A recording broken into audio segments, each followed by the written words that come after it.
When you looked at this, Pete, after going over the film and a night's sleep on, how do you kind of balance the good that you saw versus the end result? Well, I'm going with the stuff that takes us forward rather than takes us back.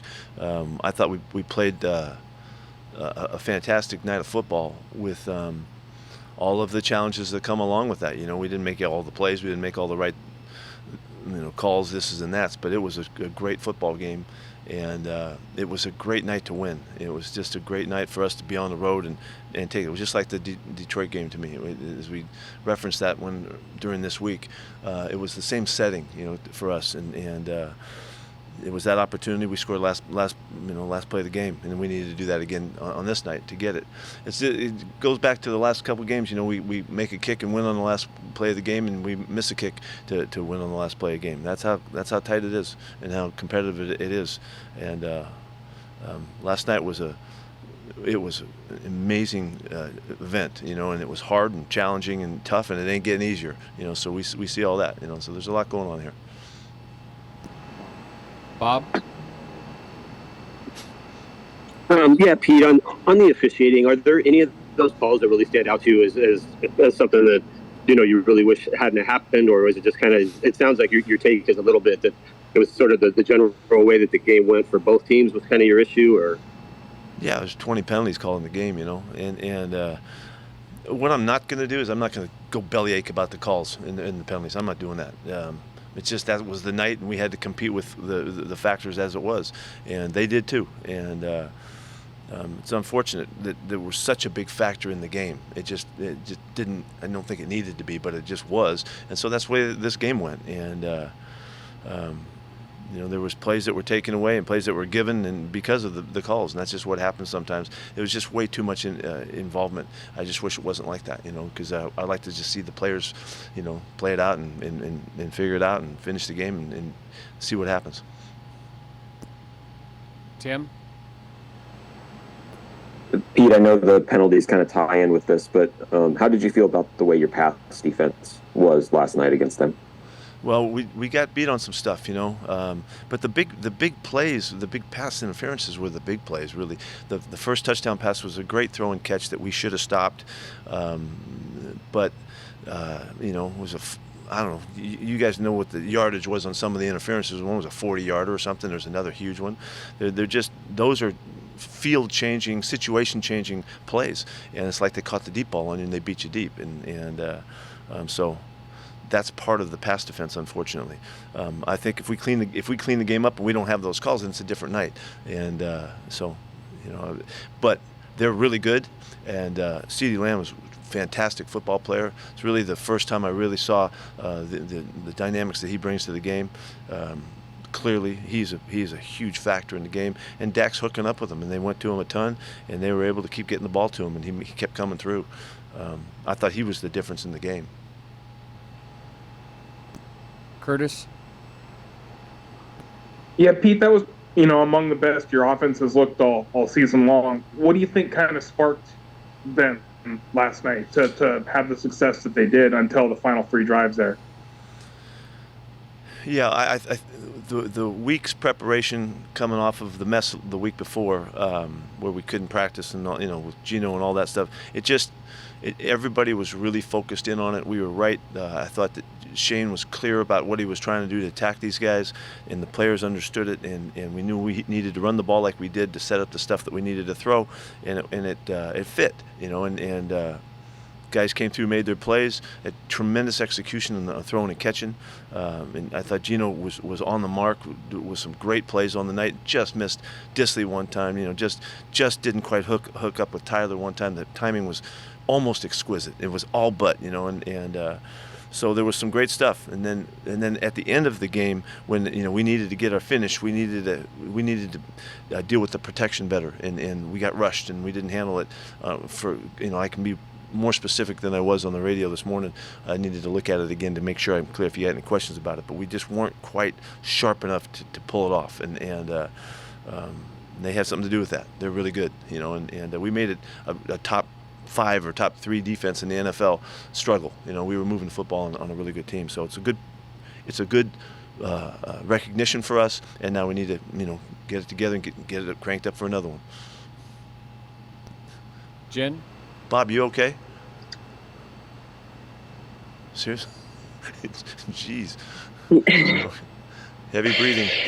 Hey, Pete, in what way did your team take the biggest step towards establishing an identity last night?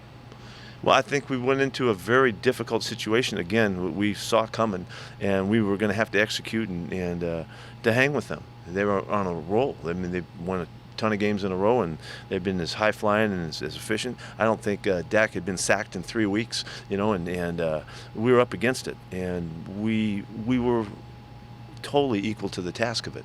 We just needed to finish it. We needed one more drive to finish the game, and we win the football game.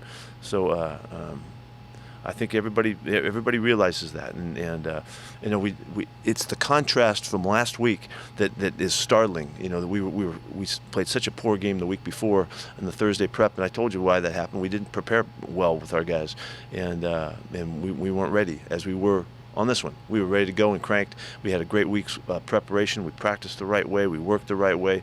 Everything fit together, and we gave ourselves a chance to play in a great setting and all but win it. Earlier this morning, you said that the run Jen. game still needs to get better in terms of finding those yards, but did you like the mix of run and pass and just continuing to go back to the run last night? Yeah, we did. Yeah, we did stay with it enough to give us the rhythm that we needed, so the play passes were available and the actions, and we could adjust the protections accordingly. So that worked out, and that was part of the commitment that we made and the style of calls that we made, so that we could do that. And so that was well done. We need more production though. We need more yards. We averaged 3 something a carry or whatever. We need to average more than that. But it's a night that fit together well. You could see us be productive. You could see us use our guys. Jackson had a terrific game. DK had a fantastic game. Noah came through with a couple great plays, and so there were some really good things that happened. As well as we got a chance to get Abe back out there playing. Abe did a nice job in his first time out. Didn't play the whole game, but he did well enough to give us a good thought about his contribution as we move forward. Brady? The quick passing game, you told us last week that was going to be a big emphasis or earlier this week, I guess, to get the ball out quickly. How much of a factor do you think that was last night? Put the ball in the perimeter well. The ball got out, and the screens on the edge worked well for us. Had a couple big plays, a couple nice ball control plays to Jackson. He's good at that stuff. We like him in that role.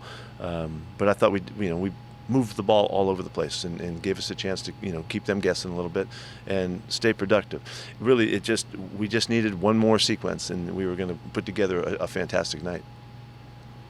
And with the screen game and like the variety of screens that you guys have that are working, is that the most that you've felt that as part of your offense in a while? I thought we were the most consistent with it. We've been doing those all year. We haven't been as consistent. Those plays are a little bit hit and miss sometimes. DBs come off blocks and make tackles for nothing on those plays.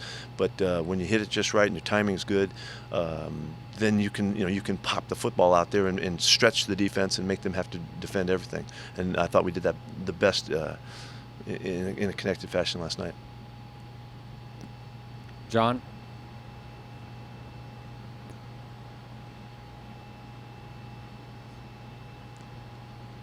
Sorry, technical difficulties. Pete, Jackson led the team in targets. We saw Gino go to him, in some big, third down, fourth down moments. How have you seen just kind of that connection grow, the confidence that Pete has in him? Yeah, it is. It is growing. It's coming along, and we're using Jackson, as much as we can now, and it's been a process for us somewhat. Remember that he was hurt for the first month, and he's done nothing better than he needed to, than he was doing before. We just needed to get him in the flow and make sure that we're utilizing him and make him available to us. And we see some special qualities that he has that we might not have seen as much earlier. The stuff on the perimeter game, he comes through and he runs well after the catch, and he makes extra yards when he's got the ball in his hands, and all of that stuff just continues to want to direct our focus to him. Tim? Pete, you said on the radio this morning that when you guys get to the playoffs, you're going to be a tested team. And I don't mean this to come across flippantly, but What makes you think right now you're a team that's going to be in the playoffs? I just believe we can. We're of that caliber. We have to find our way through it and get there. I don't know that there's enough games. Maybe there isn't. Maybe we run out of games. I don't know. But we're going to have to make some big noise here in the next couple weeks, and then we got to just keep on going. We will be hardened. We will be competitively battlefield tested as well as you could be prepared.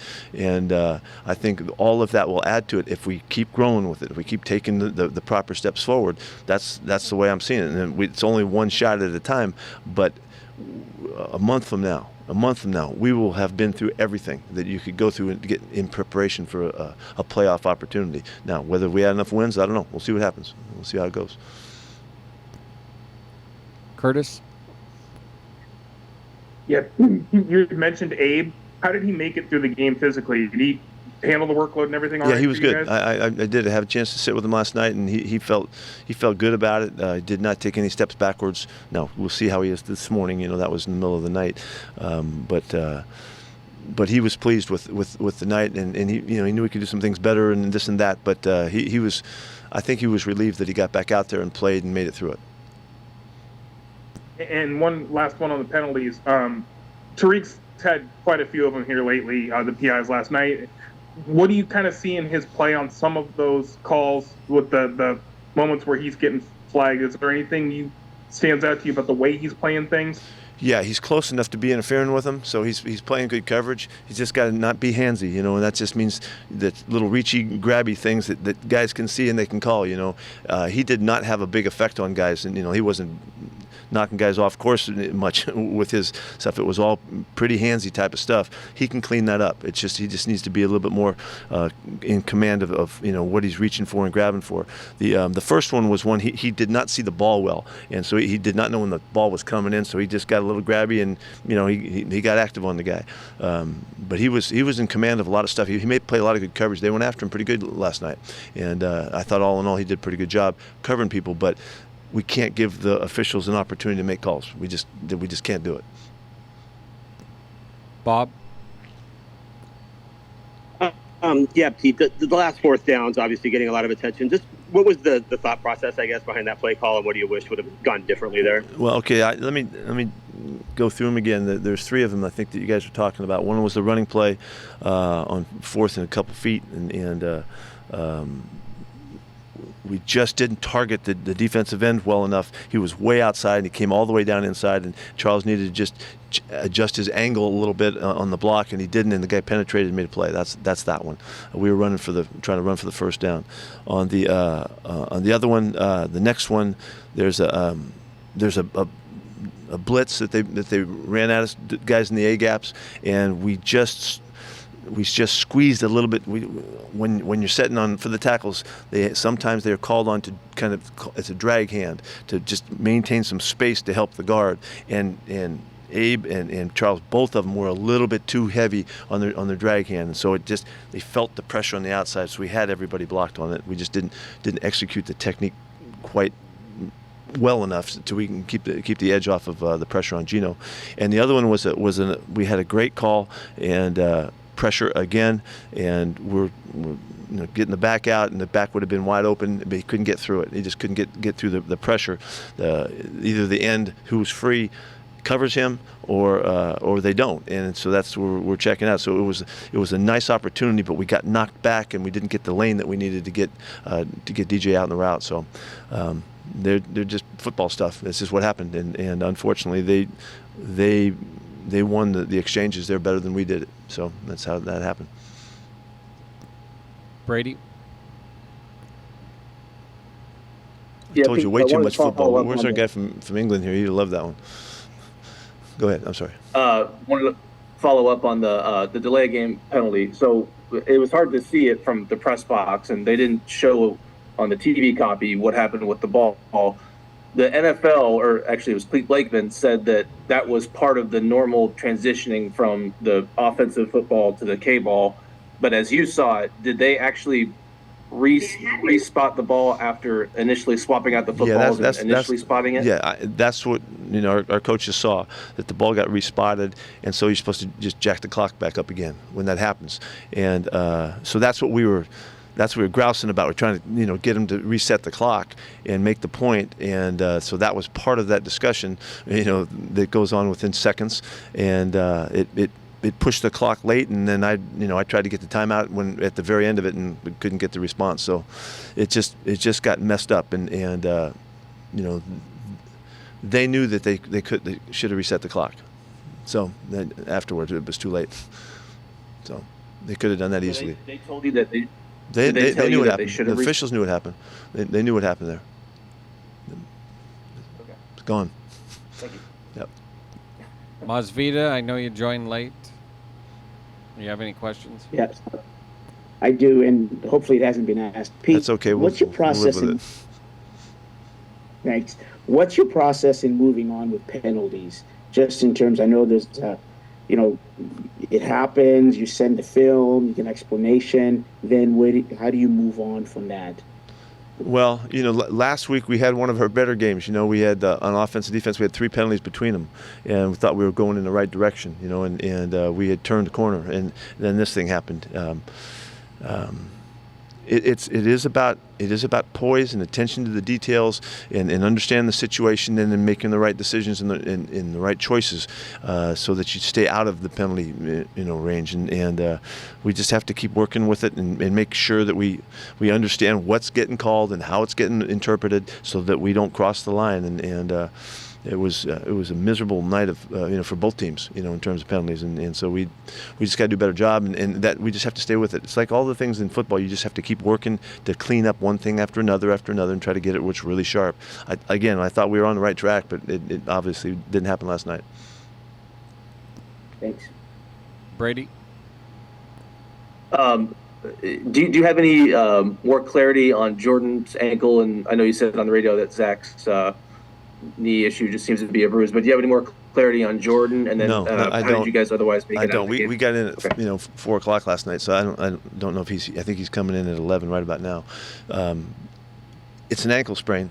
I don't know what type of ankle sprain it is. There's a couple different types, but I don't know that yet.